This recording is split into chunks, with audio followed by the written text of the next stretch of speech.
Merci beaucoup, madame. C'est un grand plaisir pour moi de vous savoir nombreux pour ce Café de Prince. Je suis regardé par votre ponctualité. Je suis étonné d'entrer ici et de voir que tous les journalistes de Goma, du Nord Kivu, sont ici. Nous avions voulu effectivement avoir cet échange parce qu'au fait, depuis qu'on est élu gouverneur, on n'a pas eu l'occasion de rencontrer tout le monde. Certes, nous aimons les médias, mais nous ne pouvons pas aussi avoir le temps pour tout le monde à la fois. C'est dans ce cadre-là que nous avions souhaité être avec vous, être à votre disposition. Comme vous le savez, je n'ai pas beaucoup de thématiques à développer dans l'introduction. J'ai voulu avoir de vous des questions parce que vous êtes une structure assez importante. D'ailleurs, vous ne cessez pas de le dire que vous êtes le quatrième pouvoir. Quatrième pouvoir en face du premier pouvoir du Nord Kivu. Vous observez la vie politique. Depuis notre élection, cette province est toujours confrontée à des questions de sécurité. Que ce soit à Beni, que ce soit dans d'autres territoires, Rutshuru, Masisi, où les groupes armés continuent à endeuiller la population du Nord Kivu. Mais nous sommes très encouragés et agardis par la volonté exprimée par le président de la République. Il avait voulu que tous les Congolais soient mobilisés derrière les FARDC. Aujourd'hui, tous les enfants du Nord Kivu, tous les enfants de la République démocratique du Congo sont en train de soutenir les FARDC contre la guerre à Beni, contre les EDF Nalou, mais aussi contre les groupes armés locaux ou étrangers. Il y a des efforts fournis à Rutshuru. Vous aviez suivi, on a décapité pratiquement le commandement des FDLR, mais ils sont encore là. Je ne dis pas que ça signifie qu'il n'y a plus des FDLR. On est en train d'arrêter certains, même hier, on a arrêté un de leurs commandants dans un des quartiers de Goma qui faisait la loi dans pratiquement Ndosho. Nous activons la machine sécuritaire pour apporter les réponses aux questions de sécurité. Mais la sécurité, c'est une affaire de tout le monde. C'est un secteur qui demande les efforts collectifs. Et certes, le développement est sous-jacent par rapport à ça. Il faut d'abord sécuriser les villages pour qu'il y ait développement. J'ai déjà été ministre de l'Agriculture, je sais de quoi je parle.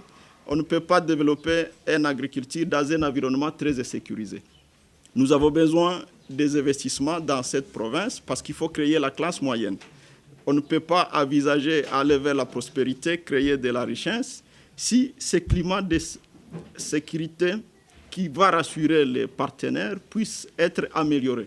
Ça a été notre leitmotiv aux côtés du président de la République, aux côtés du gouvernement central, pour que les efforts soient fournis pour le Nord Kivu. Nous sommes encore sur le schéma. C'est un schéma long, mais nous avons de l'espoir que nous allons y arriver. Et le Nord Kivu, comme vous le savez, c'est une province qui a plus d'atouts. Les défis, nous les avons depuis plus de 30 ans, mais nous avons beaucoup d'atouts. Il suffit que cet environnement soit amélioré, je crois, à un avenir meilleur pour le Nord Kivu. Je crois aussi que beaucoup d'entre vous seraient d'accord avec nous que nous avons des atouts. Il suffit seulement d'avoir de bonnes routes, d'avoir de la sécurité. Je crois que Goma, à lui seul, peut avoir même plus de 100 hôtels en 5 étoiles. Parce que nous n'avons pas, jusqu'aujourd'hui, la capacité de loger les touristes s'ils venaient à cause de nos potentiels. Nous n'en avons pas jusque-là. Et il faut voir les emplois conséquents qui devront être les résultats de ces constructions d'hôtels. On aura combien de taximens qui pourront être dans ce secteur de transport? Je crois à un avenir pour le Nord Kivu, mais cet avenir est conditionné par notre travail.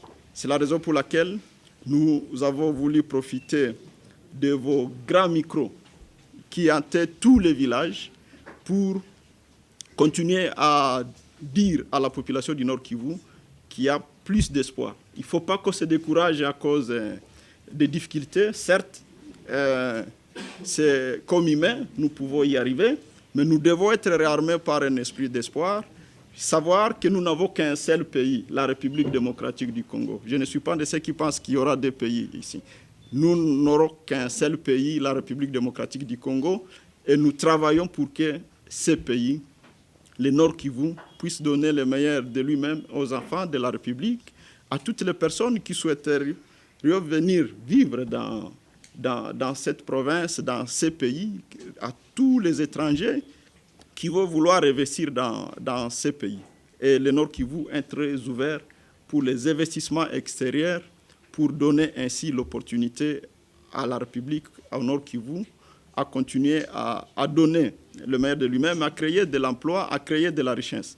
Nous pensons aussi que les enfants du Nord Kivu devront comprendre qu'il n'y a personne qui va leur amener le développement. Les Congolais ne devront pas penser qu'on va façonner notre pays. D'autres personnes ne viendront pas pour façonner notre pays. C'est nous-mêmes, chacun dans son secteur. On est journaliste, on est médecin, on est enseignant. Il faut fournir le meilleur de soi-même. J'ai toujours lu tout ce qui se dit dans les réseaux sociaux, mais j'ai l'impression on dit, souvent tout le monde dit qu'il est patriote, mais j'ai toujours lu certaines choses qui frisent un peu l'esprit patriotique. Je vois dans le partage des formations dans les réseaux sociaux, plus les gens sont concentrés sur le mal congolais que le merveille que ce pays regorge. Si vous lisez vos groupes, entrez dedans, vous allez comprendre qu'il suffit qu'on mette une information qui parle mal du Congo, c'est tout le monde qui va partager. Le merveille, les gorilles de Virunga, personne ne partage. Et la pomme de terre de ça, que personne, et de Massissi, personne ne partage.